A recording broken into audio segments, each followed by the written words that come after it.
এতদিন যে সঙ্গীকে নিয়ে বহু মন্দির ঘুরে বেরিয়েছি, আজ সেই সঙ্গীকে ছাড়াই বেরিয়ে পড়লাম নতুন অধ্যায়ের সূচনা করতে।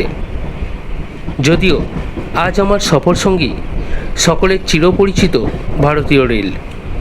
তখন ঘড়িতে প্রায় 6:20। সকাল সকালই বাস ধরে পৌঁছে গিয়েছিলাম হাওড়া স্টেশনে, কারণ আমি ধরব 6:20 হাওড়া বর্ধমান লোকাল, যেটির নাম্বার 37817, যেটি এই মুহূর্তে আমার সামনে 2 নম্বর প্ল্যাটফর্মে দাঁড়িয়ে। ওঠার কিছুক্ষণের মধ্যেই ট্রেনটি ছেড়ে দিল তার গন্তব্যের উদ্দেশ্যে। সুপ্রভাত দর্শকবৃন্দ, চ্যানেল বঙ্গাইয়ের পক্ষ থেকে আরও এক নতুন ব্লগে আপনাদের সকলকে জানাই স্বাগতম।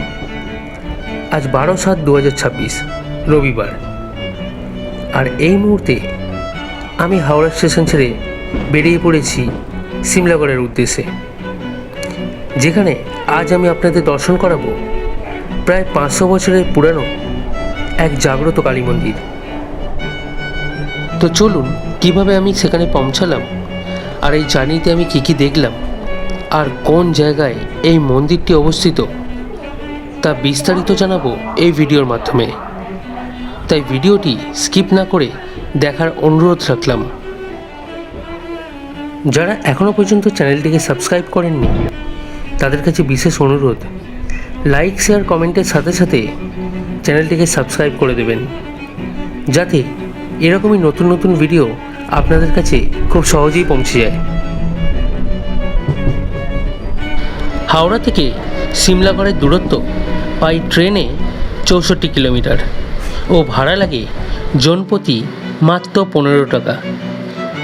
আর হাওড়া থেকে 21টা স্টেশন পার করে সিমলাগড় পৌঁছাতে এই ট্রেনটির সময় লাগে 1 ঘন্টা 26 মিনিট।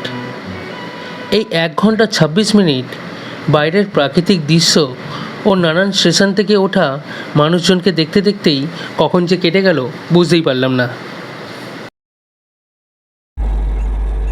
নমস্কার দর্শকবৃন্দ, আরও এক নতুন ব্লগে চ্যানেল বঙ্গাইয়ের পক্ষ থেকে আপনাদের সকলকে জানাই স্বাগত।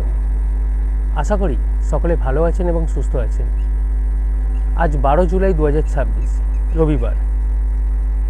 আমার যাত্রা শুরু হয়েছিল হাওড়া স্টেশন থেকে, আর এই মুহূর্তে আমি পৌঁছে গেছি সিমলাগড় স্টেশনে।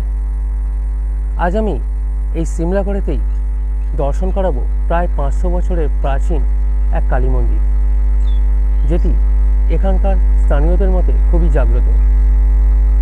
তো চলুন আর দেরি না করে কীভাবে সিমলাগড় স্টেশন থেকে সেই কালী মন্দিরে পৌঁছাচ্ছি সেটা দেখিয়ে দিই।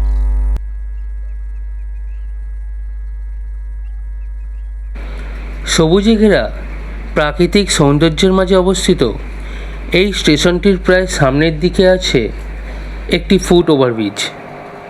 আপনারা চাইলে ওটাও ব্যবহার করে ওপারে গিয়ে ধরতে পারেন জিটি রোড, অথবা আমার মতো স্টেশনের সামনের দিকের ক্রসিংটা পার করে জিটি রোডের দিকে যেতে পারেন।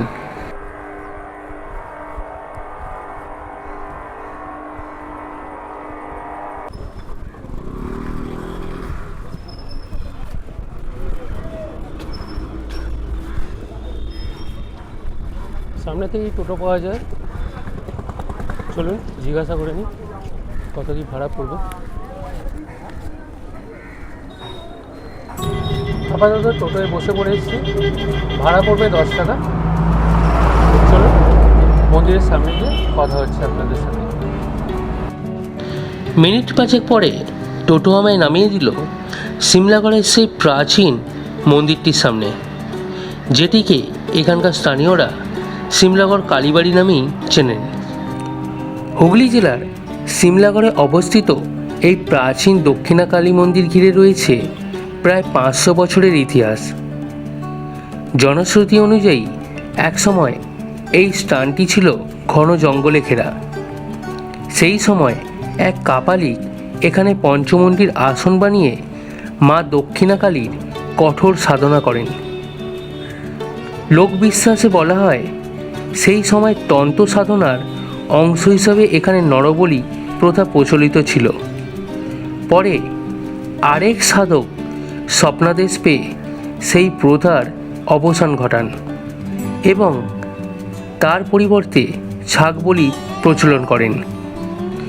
মন্দিরে প্রবেশ করেই মূল মন্দিরের সামনে বাঁধানো আরচলা থেকে সোজাসুজি মাকে দর্শন করে নিলাম। সাথে সাথে একটু পুজো দিয়ে নিলাম মায়ের কাছে। এই পুজোর সামগ্রী আপনারা মন্দিরের আশেপাশের দোকান থেকেই পেয়ে যাবেন। এই মন্দিরকে ঘিরে আরেকটি জনপ্রিয় কাহিনী হলো কুখ্যাত রঘু ডাকাত নাকি ডাকাতিতে বেরোনোর আগে এখানেই মায়ের পূজা করে মায়ের আশীর্বাদ নিয়ে ডাকাতিতে বেরোতেন। যদিও এই কাহিনীর কোনো ঐতিহাসিক প্রমাণ মেলেনি, তবুও স্থানীয় মানুষের মুখে মুখে এই গল্প প্রচলিত। মন্দিরের পাশে বেশ খানিকটা বাঁধানোর জায়গা আছে, যেখানে আছে একটি তুলসী মঞ্চ ও ধূপবাতি দেবার জায়গা। কিন্তু আমার নজর পড়ল এই গাছটির উপর, যার গোড়াতে বহু ভক্ত মানসিক করে কাপড় বেঁধে গেছেন। বেশ চারিদিকটা গাছপালায় মোড়া, তাই এই জায়গাতে বেশ কিছুক্ষণ সময় কাটানোই যায়। শোনা যায় সিমলাগড়ের আগের নাম ছিল হরিহরপুর, কালক্রমে তা সিমলাগড় নামে পরিচিতি পায়। আর তেমনি এই মন্দিরও কালক্রমে পরিবর্তন হতে হতে বর্তমান রূপে এসে দাঁড়িয়েছে।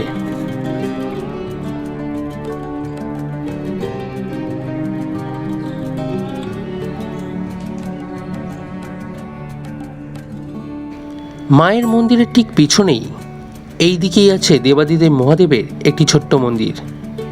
আসুন দেবাদিদেব মহাদেবকে দর্শন করে নিই।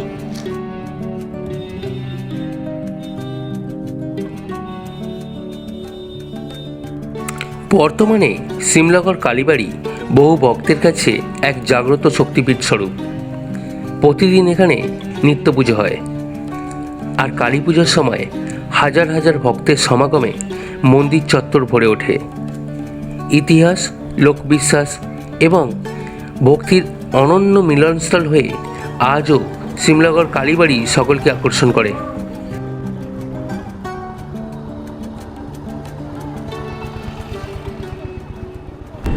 সিমলাগড় কালীবাড়ি থেকে বেরিয়ে টোটো ধরে চললাম 3 নম্বরের দিকে। টোটো ভাড়া নিল 10 টাকা। কিছুক্ষণের মধ্যেই পৌঁছে গেলাম 3 নম্বরে, কারণ এখান থেকে যাব হরসিদ্ধ গোসাইয়ের আশ্রম, যেটি শীতলপুর বা পাঁচঘড়ায় অবস্থিত। বর্তমানে আশ্রম যাওয়ার রাস্তা ভীষণই খারাপ, তাই রাস্তার ভিডিও করতে পারলাম না। তবে চলুন আশ্রমে পৌঁছেই আপনাদের সাথে কথা হচ্ছে। ঘড়িতে তখন সম্ভবত 10টা বাজে। পৌঁছে গেলাম পান্ডুয়া থানারই অন্তর্গত পাঁচঘড়া গ্রামের শীতলপুরে অবস্থিত হরসিদ্ধ গোসাইয়ের আশ্রমে। গ্রাম বাংলার মনোরম প্রাকৃতিক পরিবেশে গড়ে ওঠা এই আশ্রম ভক্তদের কাছে এক শান্তি, ভক্তি ও আধ্যাত্মিক সাধনার পবিত্র মিলনক্ষেত্র। এখানে এসে শুধু ধর্মীয় আচার নয়, অনুভব করা যায় ভালোবাসার, সমতা ও মানব সেবার এক অনন্য বার্তা। মতুয়া ধর্মের মূল শিক্ষা হাতে কাজ মুখে নাম, অর্থাৎ কর্মের মধ্যেই ভক্তি আর মানব সেবার মধ্যেই ঈশ্বর সেবা। এই আদর্শকে ধারণ করে আশ্রমে প্রতিদিন নাম সংকীর্তন, ভক্তিসভা ও ধর্মীয় অনুষ্ঠানের মাধ্যমে ভক্তদের মধ্যে ভ্রাতৃত্ব ও মানবপ্রেমের বার্তা ছড়িয়ে দেওয়া হয়। আশ্রমের প্রধান গেট দিয়ে প্রবেশ করলে বেশ কিছুটা ফাঁকা মাঠ আপনাদের চোখে পড়বে। সেই ফাঁকা মাঠের এক পাশের ইট পাতা রাস্তা ধরে এগিয়ে গেলাম মূল মন্দিরের উদ্দেশ্যে। কিন্তু মূল মন্দিরে প্রবেশের আগেই নজরে পড়ল মা গঙ্গার একটি ছোট্ট মন্দির এবং তারই পিছনে একটি বড় পুকুর, যেটি কামনা সাগর নামে পরিচিত এখানকার ভক্তদের কাছে। মূল মন্দিরের নিচে ভক্তদের থাকার জন্য আছে হলঘর, যেটি এই মুহূর্তে বন্ধ হলেও বিশেষ অনুষ্ঠানের দিন খুলে দেওয়া হয় ভক্তদের উদ্দেশ্যে।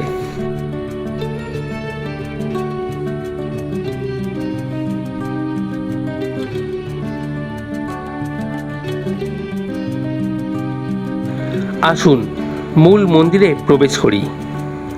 মূল মন্দিরে প্রবেশ করলেই আপনাদের নজরে পড়বে হরিচাঁদ ঠাকুরের ও শান্তিমাতার একটি করে বিগ্রহ ও সাথে গুরু পরম্পরায় যারা এসেছেন তাদের বিগ্রহ।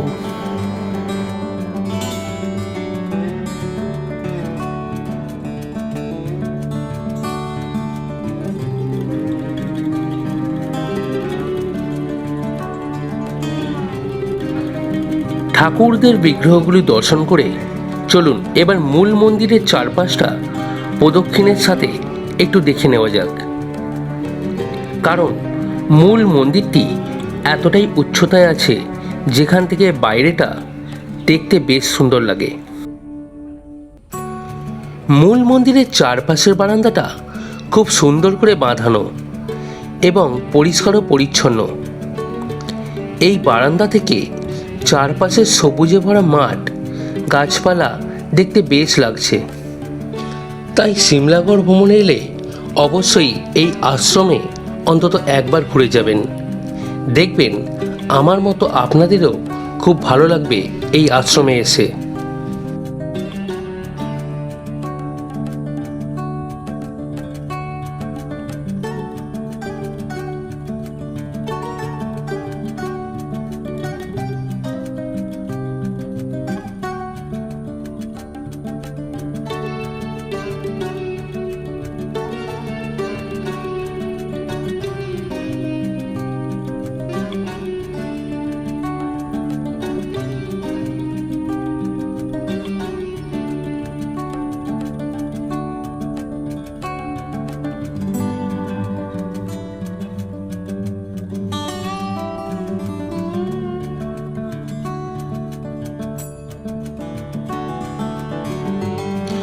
মূল মন্দির দর্শন করে এবার দেখে নেব হরসিদ্ধ গোসাইয়ের পিতার মন্দিরটি।